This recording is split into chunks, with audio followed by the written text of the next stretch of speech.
Cette émission est une présentation du Centre de jardinage Canadian Tire. Que vous soyez novice ou passionné au pouce vert, vous trouverez une sélection de plantes qui conviennent à nos conditions climatiques. Chez Canadian Tire. Bonjour et bienvenue à Secrets de jardinage, une toute nouvelle émission de la télévision communautaire des Bois-Francs en collaboration avec la Société d'horticulture et d'écologie de Victoriaville. Alors, pendant cette émission, nous vous parlerons de fleurs, de légumes et d'arbres. Cette semaine, pour notre toute première émission, nos sujets sont la Société d'horticulture et d'écologie, comment aménager une maison de campagne, les outils de jardinage manuel, la chronique Canadian Tire et nous apprenons comment jardiner en hauteur.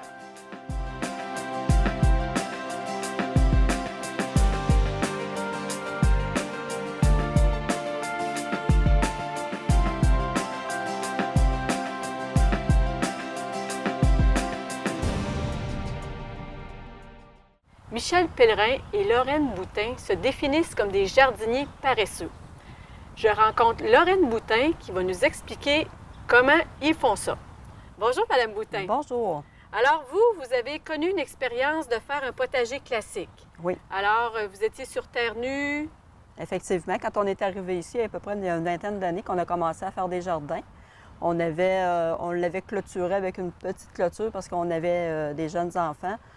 Puis, à ce moment-là, là, c'était des allées classiques. Bien droites. Bien droites. Puis on avait essayé toutes sortes de légumes, qui fait qu'à un moment donné, on était là peut-être un petit peu plus là, avec les choses là, faciles, en tout cas, qui sont pour nous faciles à cultiver. Puis, est venu le temps, à un moment donné, à tous les printemps, de sortir le motoculteur pour faire les allées de jardin. Moi, c'est une chose que je ne pouvais pas faire seule. Alors, il fallait que j'attende après Michel là, pour commencer à faire le jardin. Fait qu'il y a eu l'idée, il dit, on va y aller avec... on va limiter nos espaces en faisant des carrés. Mais on ne fait pas juste des carrés, c'est des rectangles. Puis on lui donne quand même une petite... moi, je pourrais dire ça, là, au point de vue visuel aussi, pour que ce soit agréable. Fait que c'est de là est parti là, le jardin qu'on appelle paresseux, parce qu'avec ça, on élimine beaucoup le cerclage en ayant des allées là, de jardin qu'on met tout simplement en paillis. En paillis, c'est ça. Avez-vous à renouveler votre paillis à chaque année? À chaque année, on l'a comme là, tout est rendu au jardin. Là. Alors là, on devrait procéder là, à mettre, en rajouter. Là. Habituellement, dans la grandeur qu'on a ici, on met un 5-6 poches là, de gros sacs là, de paillis de cèdre. Puis l'autre particularité de votre potager, c'est que c'est un potager en hauteur, donc hyper productif. Oui. Vous aimez les tomates. Oui. Alors, parlez-nous là, de ce que vous faites là, OK. pour profiter des tomates. C'est ça. Moi, au printemps, là, au début, pas au début, aux environs du 20 mars, je pars mes semis à l'intérieur dans la maison. Je fais venir mes graines d'un petit producteur qui est à Repentigny.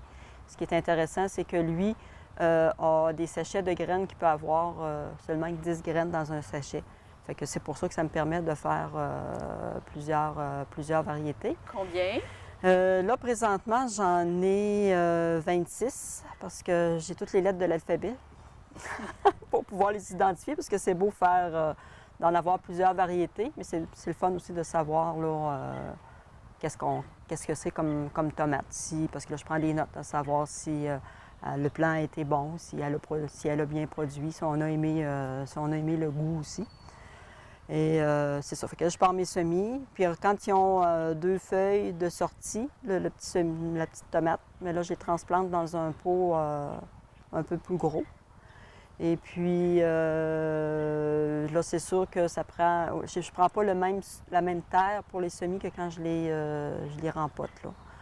Et puis là, quand je les ai repiqués, c'est-à-dire qu'on appelle ça le repiquage, quand on les a repiqués, je les garde dans la maison, mais là, cette année, on s'est produit une petite serre. Fait que je vais être bonne pour les sortir plus rapidement là, à l'extérieur, parce que 26 variétés de tomates, je mets à peu près, j'avais, je pense, 110 plants de tomates cette année, parce que je mets plus qu'une graine, au cas où qu'elle lèverait pas. Hein? Alors, on en met plus. Fait que là, avec la serre, ça va régler le problème d'espace à un moment donné là, de la maison. OK. Parlons maintenant de la culture en hauteur. Oui. Alors, je pense que vous vous mettez 4 plants là où un autre jardinier en mettrait un seul ou Ouais, un et demi. c'est ça. Alors, parlez-nous de la structure de bois. Bon, ça, c'est Michel qui a fabriqué ça. C'est du bois. Ils sont enfouis là, à peu près à 2 pieds dans le sol. Aussi, ce qu'on fait, par exemple, c'est dans le choix de nos plants de tomates. Moi, je prends tous les plants qui sont qu'on fait monter en hauteur comme ça, c'est des plants indéterminés. C'est-à-dire qu'on garde juste une tige qui va monter là, au printemps, pas au printemps, mais à l'automne, à la fin de l'été. Là, ils vont peut-être même dépasser là, le tuteur qu'on a ici. Vous allez récolter combien de grappes à peu près par côté de Bien, carré? on y va à peu près, quand la température est là, entre 4 et 5 grappes là, par plant. OK. Puis, vous utilisez aussi les plants de compagne. Oui. Comme ça, je me souviens pas, excusez, là, j'appelle ça des... œillet d'Inde. Oui, c'est ça, c'est l'odeur, là, ça, pour les insectes. Et puis le basilic. Le basilic, c'est un bon compagnon pour les tomates. Ça aussi, c'est des plants que j'ai partis, le basilic. Parlez-nous du tutorage de vos tomates. Oui, donc de la façon qu'on Comment vous le procède. faites? Avec quel ruban vous prenez pour le OK. faire? Moi, j'ai un petit ruban velcro. Ça, sont dans toutes les quincailleries. On coupe la longueur que l'on a besoin. C'est parce que ça n'abîme pas le plant. OK? Puis, on peut le réutiliser l'année d'après. Ouais, moi, quand je défais le jardin à l'automne, je ramasse tous mes velcros, je les colle tous ensemble, puis je les récupère là, d'année en année. Fait que tout simplement, là, c'est que le plant est là, je l'attache. Là, je l'attache à cette hauteur ici, puis ça le protège aussi si il y a des vents ou quelque chose comme ça, il se trouve à pas tomber. Puis au fur et à mesure qu'il monte, bien, je le rattache. Fait que lui va rester là, mais quand il va être ici, je vais le rattacher pour justement éviter qu'il se balance, OK. qu'il casse. Puis, il y a aussi que en gardant une seule tige, il y a des gourmands à contrôler. Ouais, Montrez-nous ouais. comment vous faites. C'est ça, les plants, c'est pour ça qu'on appelle ça un plant indéterminé. Alors, à ce moment-là, on enlève les gourmands qui poussent là, entre les... comme ici, là, on en voit un. On va dessus. Puis celui-là aussi. Puis ça donne de la force aussi au plant. Quels sont les autres légumes que vous faites pousser en hauteur? Oui, il y a les concombres. Alors, j'ai 2 variétés de concombres. J'ai des concombres libanais et puis les concombres anglais. Eux aussi, là, à l'automne, sont... le rack est plein. On fait également la même chose pour les haricots. C'est des haricots grimpants. Alors, c'est la même chose. Là, le rack n'est pas installé, mais du moment qu'ils vont commencer à avoir le petite vrille là, pour les faire grimper, on installe dans le milieu un rack avec un filet, puis les haricots grimpent. Et habituellement, ça aussi, ça vient à peu près de cette hauteur-là. Il est à peu près de cette hauteur-là aussi. OK. Et le filet est rempli, on ne le voit plus. Ça fait un bel écran. Avec un jardin aussi productif, ça produit beaucoup de légumes. Est-ce que vous faites des conserves? On fait des conserves, mais on fait beaucoup de déshydratation. Alors, c'est un procédé qui, bien, c'est ça, quand on parlait de paresseux, c'est un procédé qui est quand même assez rapide. On a tout simplement à trancher comme nos tomates, à les envoyer dans le déshydrateur et puis le tour est joué. Alors, on fait ça avec les tomates, on fait ça avec les piments, on fait ça avec les carottes, avec le poireau. Alors, puis les fines herbes. Fait que ça nous fait des provisions, là, des belles provisions là, pour tout l'hiver. Alors, vous aurez beaucoup de temps pour profiter de votre potager. On vous souhaite une belle saison de culture. Bien, merci Puis bien. on revient vous voir pour voir la hauteur de ces plants-là. Parfait.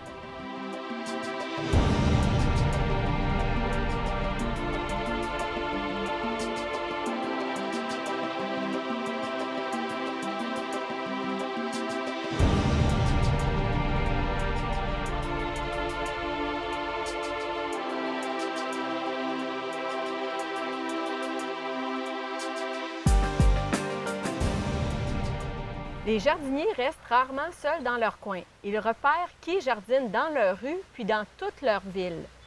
On appelle ça une société d'horticulture et d'écologie. Rencontre avec Odette Binette. Bonjour Odette. Bonjour. Présente-nous la Société d'horticulture et d'écologie de Victoriaville. Qu'est-ce que c'est? C'est un regroupement de gens ordinaires qui veulent toujours en savoir plus et qui découvrent au fil des années le goût de jardiner. Et puis avec la Société d'horticulture, on a des conférences, 9 dans l'année. de sujets différents, de conférenciers renommés aussi, qui viennent faire les conférences. Avant d'aller plus loin, parle-nous un petit peu de l'histoire de la société. La société, elle a débuté en 1960 avec deux agronomes, M. Lanouette et M. Fréchette. Et puis, au fil des années, bien, la société s'est agrandie. Il y a été même une période dans l'année, ils ont monté jusqu'à 400 membres. Et puis, c'est sûr qu'avec la population vieillissante, il y en a qui sont partis, mais maintenant, je dirais que la société contient au-dessus de 200 membres. Vous avez une ou deux grosses activités par année. Oui. Pouvez-vous nous en parler? L'activité, on fait aussi la vente de plantes, qu'on fait ça au printemps, en mai. C'est que les membres ils amènent des plantes qu'on vend, qui a un profit qui va à la société et un profit pour le membre. Et c'est ouvert au grand public aussi. Donc, c'est des membres qui ont des surplus, des plantes à diviser, qui mettent en pot puis qui amènent pour la vente de plantes. On peut avoir autant dans les arbres, des arbustes, des plantes, des légumes. Qu'est-ce que la personne a le goût de se départir. Puis je pense que vous faites un voyage horticole par année. Un voyage, des fois deux, ça dépend où est-ce qu'on va, là. Mais on essaie de toujours rejoindre des régions du Québec agréables. Je sais qu'on a déjà fait un de 2 jours dans le coin du lac Saint-Jean ou dans le coin du Nouveau-Brunswick. C'est sûr qu'on ne peut pas dire on part le matin, qu'on vient le soir. Fait qu'on fait des voyages de 2 jours. Ça aussi, c'est très apprécié. On a fait un aussi à Niagara Falls. Fait que vraiment intéressant à voir. Selon vous, est-ce que la Société d'horticulture et d'écologie a fait une différence dans le développement de l'horticulture, par exemple dans la région des Bois-Francs? Oui, parce qu'on se rend compte que les gens sont fiers puis aménagent vraiment le terrain. C'est le fun parce que des fois, ils te rencontrent puis ils te disent « Bien, moi, je voudrais avoir ça, qu'est-ce que je fais? » Ils savent qu'on est dans la société puis ils nous demandent des conseils puis c'est agréable d'être capable de répondre à ces gens-là. Puis quand il y a une plante qu'on a vue dans un voyage puis qu'on aimerait l'avoir dans notre jardin par après, comment on peut s'y prendre localement là, pour éventuellement l'avoir? C'est sûr que si tu vas dans les centres de jardin, tu demandes. Eux autres, ils sont capables de l'avoir. Mais des fois, c'est des plantes qui sont vraiment personnelles à chacun. C'est que c'est des plantes qui ont parti eux autres. Et puis, c'est comme leur territoire à eux. Mais on se déplace et on va les chercher. Odette, longue vie à la Société d'horticulture et d'écologie. Merci beaucoup. Merci. Pierrette Lausière a acquis une maison à Warwick. Quand elle est arrivée ici, il y avait pour tout aménagement 2 épinettes et un érable. Voyons avec elle le travail de 40 ans. Bonjour Pierrette Lausière. Bonjour. Alors, parlez-nous de votre coquette maison. Bon, d'abord, au début, on ne voulait pas acheter cette propriété parce qu'elle était toute nue, donc la petite maison dans la prairie. Mais comme c'est une maison ancestrale et que l'intérieur avait été conservé tel quel, on s'est dit, mon conjoint et moi, qu'on pouvait planter des arbres et l'aménager. OK. Donc, ça a été votre premier geste, ça a été de planter des arbres. Le printemps suivant, parce qu'on l'a acquis à la fin d'août. Alors, le printemps suivant, on a planté des érables, environ une quinzaine d'érables argentés parce que la croissance est rapide. Puis, des petits épinettes qui avaient environ 3 pieds d'eau pour délimiter le terrain et nous protéger éventuellement du vent, puisqu'on était dans une prairie. Devant la maison, il y avait 2 gros épinettes, mais tellement près de la maison qu'il a fallu les abattre parce qu'ils n'avaient pas vraiment l'allure d'épinettes. Et là, ça a permis d'aménager quelques plantes autour et surtout de commencer aussi un potager parce que les légumes, j'aimais ça. Alors, on a planté des framboisiers, faire un grand jardin. C'est comme ça un peu que ça a débuté ici, mais autour de la maison en premier. OK. Puis là arrive le moment de la retraite, puis là, les projets horticoles explosent. Oui, parce que tout était beau. C'est beau les arbres, c'est beau les fleurs, mais pour moi-même, je trouvais qu'il manquait d'eau. J'aurais aimé avoir un plan d'eau. Puis alors, à l'aide des Serre-Perrot de Warwick, j'ai demandé si c'était possible d'aménager un jardin d'eau. Alors, les Serre-Perrot sont venus pour creuser et me proposer un plan de jardin d'eau que j'ai par la suite aménagé moi-même.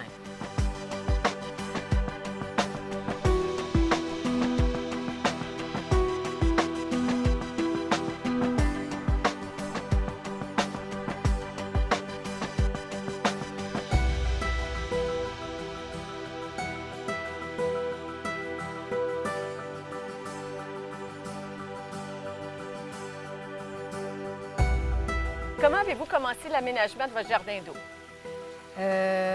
Par aller quêter, je vous dirais aller quêter, je te dirais, j'allais quêter des vivaces chez des amis qui en avaient à me donner, OK. tout simplement. N'importe quel vivace ou vous cherchez quelque chose en particulier? N'importe lequel au début, parce que j'avais le goût qu'il y en ait des plantes. Même mes voisins m'en ont donné. Et moi, à un moment donné, j'ai partagé avec eux un peu plus tard. J'ai mis les plants selon que je savais qu'ils devaient aller au soleil ou à l'ombre. Puis par la suite, j'ai dû en enlever quelques-unes parce qu'elles n'étaient pas à la bonne place. Et les épinettes, comme il y a beaucoup d'épinettes ici, que c'est un milieu acide, je me devais de trouver des plantes qui aiment beaucoup le milieu acide. Alors, à ce moment-là, je suis allée chercher plutôt des rhododendrons ou azalées pour... puis ensuite, c'est des arbustes, donc ça grossit énormément, ça prend plus de place, donc un petit peu moins d'entretien, parce qu'il faut faire attention. Il ne faut pas avoir non plus continuellement de l'entretien. Autour du jardin d'eau, il n'y a pas de plantes annuelles. C'est vraiment toujours des plantes vivaces.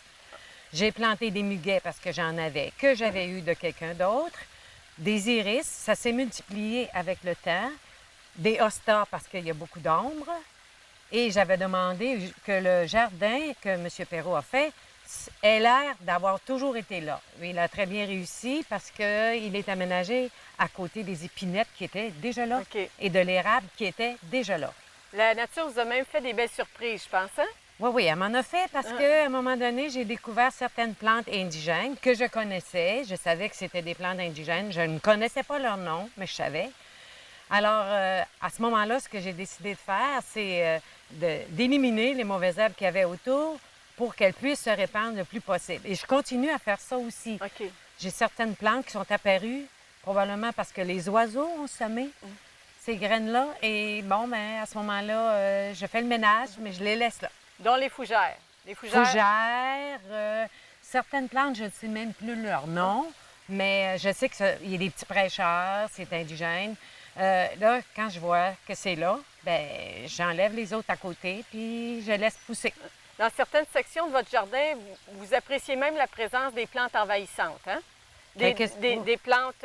envahissantes, mais qui sont jolies, dont le feuillage est joli. Je les laisse aller parce que c'est joli. Ce qui évite aussi d'avoir d'autres plantes, dont les pissenlits, n'ont pas de chance à se semer. C'est bien parfait pour moi.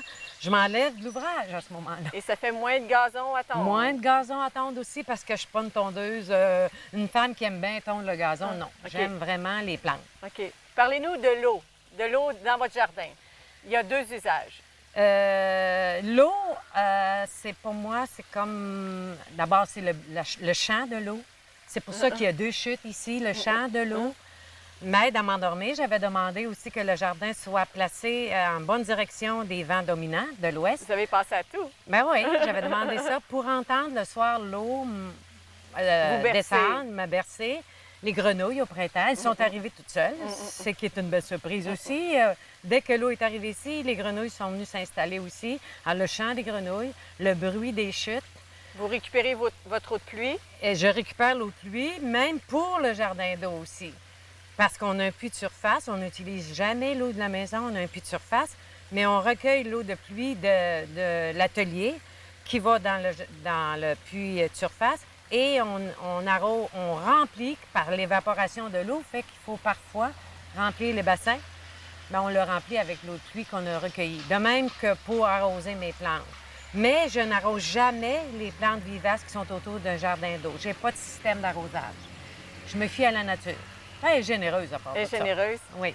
Puis sinon, c'est des barils d'eau qui recueillent votre eau de pluie? Pour arroser les balconnières que j'ai sur la maison ou les annuelles. J'en ai quelques-unes. Les balconnières, c'est des annuelles. Puis les plants, les bouquets que je fais, les pots décoratifs que je fais, il faut que j'arrose à chaque jour. Je prends l'eau de pluie pour arroser aussi.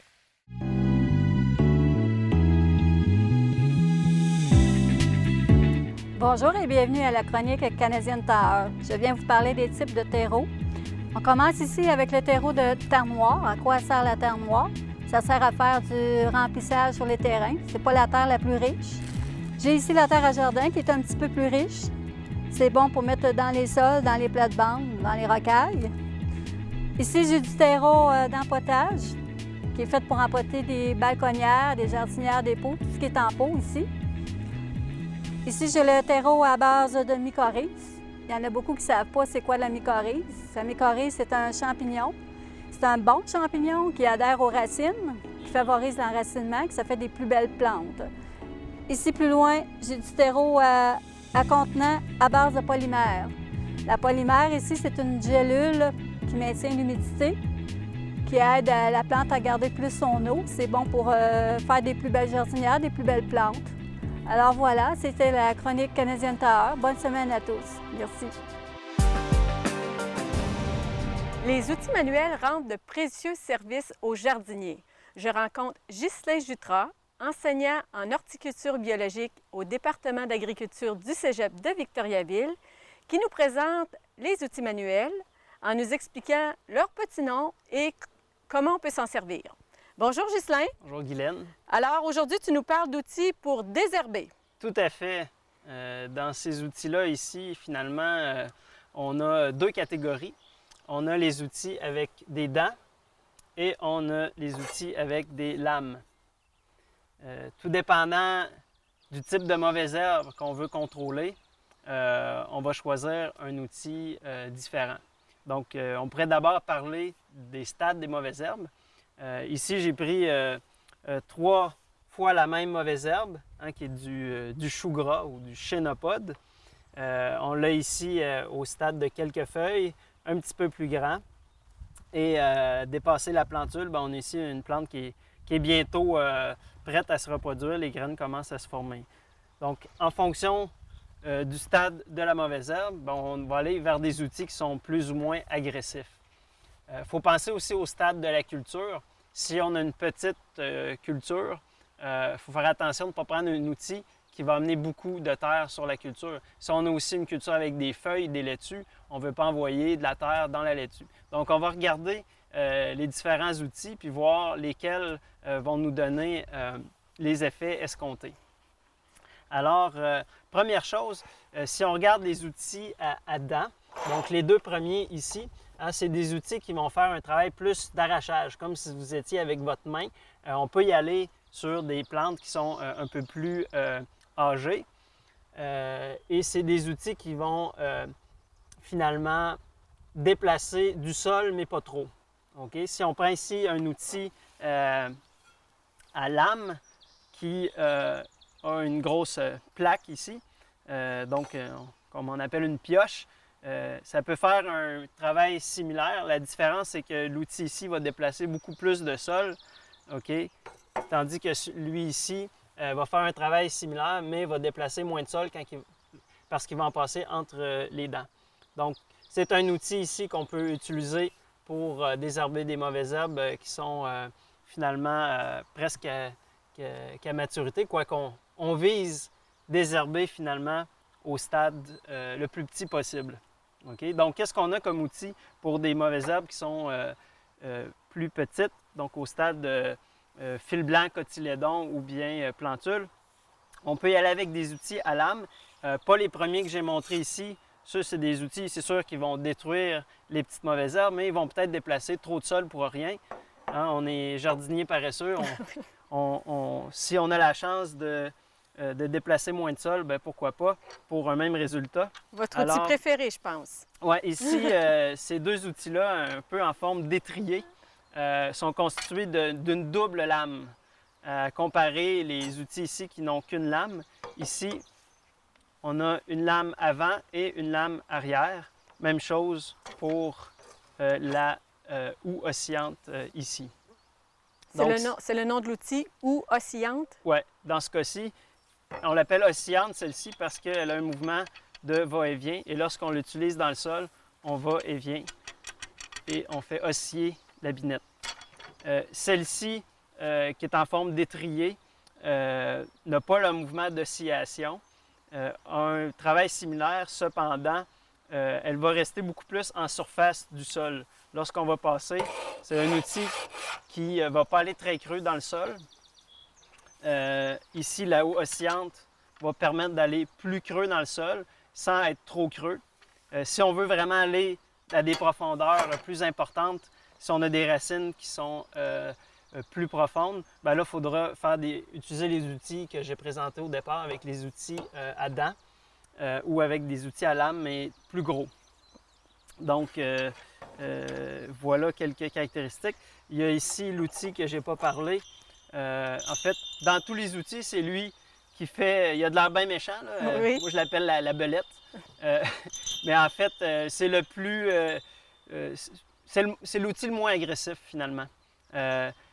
Des plantes comme ça ne vont pas vraiment mourir sous l'effet de cette belette-là, finalement. Il faut y aller avec des mauvaises herbes très petites, peut-être même encore plus petites que ça. C'est un travail très, très léger qui se fait en surface du sol. OK? Donc, si je récapitule au niveau de l'agressivité des outils, il y avait la belette ici pour les mauvaises herbes très peu développées. Après ça, on peut enchaîner Avec les houes. avec les houes en forme d'étrier.